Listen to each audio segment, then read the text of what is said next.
Hello student, आइए आज हम बात करते हैं सूरदास के पद का पद्यांश 8। ये हाई स्कूल की हिंदी है, तो उसकी हम संदर्भ, प्रसंग और व्याख्या बहुत ही सरल शब्दों में लेकर के आते हैं। और अगर अभी तक आपने हमारे चैनल को सब्सक्राइब ना किया हो तो प्लीज़ हमारे चैनल को सब्सक्राइब ज़रूर कीजिए, ताकि हमारे जितने भी वीडियो हैं वो आप तक ज़रूर पहुँचें, क्योंकि हम सरल शब्दों में हाई स्कूल के हिंदी की संदर्भ, प्रसंग और व्याख्या लेकर के आते हैं। तो आइए देखते हैं। ऊधो मन न भये 10-20, एक हुतो सो गयो श्याम संग को और आधे ईस। इंद्री शिथिल भई के सौ बिन ज्यों देही बिन शीस, आशा लाग रहत तन श्वासा जीवहि कोट वरीस। तुम तो सखा श्याम सुंदर के सकल जोग के ईश, सूर हमारे नंदन और नहीं जगदीश। आइए देखते हैं इस पद का संदर्भ। तो प्रस्तुत पद हमारी पाठ्य पुस्तक के काव्य खंड के पद शीर्षक से उद्धृत है।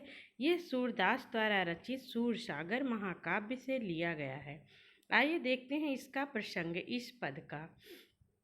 तो इस पद्यांश में सूरदास जी ने श्री कृष्ण के मथुरा चले जाने के बाद गोपियों की व्याकुलता का अत्यंत मार्मिक वर्णन किया है। श्री कृष्ण ने अपने मित्र उद्धव को गोपियों के पास ज्ञान और योग का संदेश देने के लिए ब्रज भेजा, लेकिन गोपियां उस संदेश को स्वीकार नहीं कर पाई। उनके लिए श्री कृष्ण ही सब कुछ हैं और वे उनके अलावा किसी और की उपासना नहीं कर सकती। उनके मन में केवल श्री कृष्ण बसे हुए हैं। ये तो रहा इस पद का प्रसंग। अब आइए देखते हैं इस पद की व्याख्या। गोपियों का उद्धव से निवेदन। तो गोपियाँ क्या कहती हैं उद्धव से, आइए देखते हैं। हे उद्धव, हमारे पास 10-20 मन नहीं है। हमारा तो एक ही मन था और वो भी श्री कृष्ण के साथ मथुरा चला गया। अब जब हमारे पास मन ही नहीं है तो तुम्हारे द्वारा बताए गए निर्गुण ब्रह्म की उपासना किससे करें। कृष्ण के बिना हमारी सभी इंद्रियां निष्क्रिय हो गई हैं। बिना सिर का धड़ निर्जीव और व्यर्थ होता है, वैसे ही हम भी कृष्ण के वियोग में मृत प्राय हैं। हमारी सांसें केवल इसी आशा में चल रही हैं कि श्री कृष्ण एक दिन मथुरा से लौटेंगे और हमें उनके दर्शन होंगे। उनके लौटने की इसी आशा के बल पर हम करोड़ों वर्ष तक जीवित रह सकते हैं। हे उद्धव, तुम कृष्ण के परम मित्र हो, योग और मिलन के सभी उपाय जानते हो, इसलिए तुम ही हमारा कृष्ण से मिलन करवा सकते हो। हम तुम्हें स्पष्ट कह देती हैं कि नंदनंदन श्री कृष्ण के अलावा हम किसी और को नहीं पूजेंगे। नंद बाबा के पुत्र सूरदास जी कहते हैं कि गोपियाँ उद्धव के सामने अपनी व्यथा रखते हुए यही प्रार्थना कर रही हैं।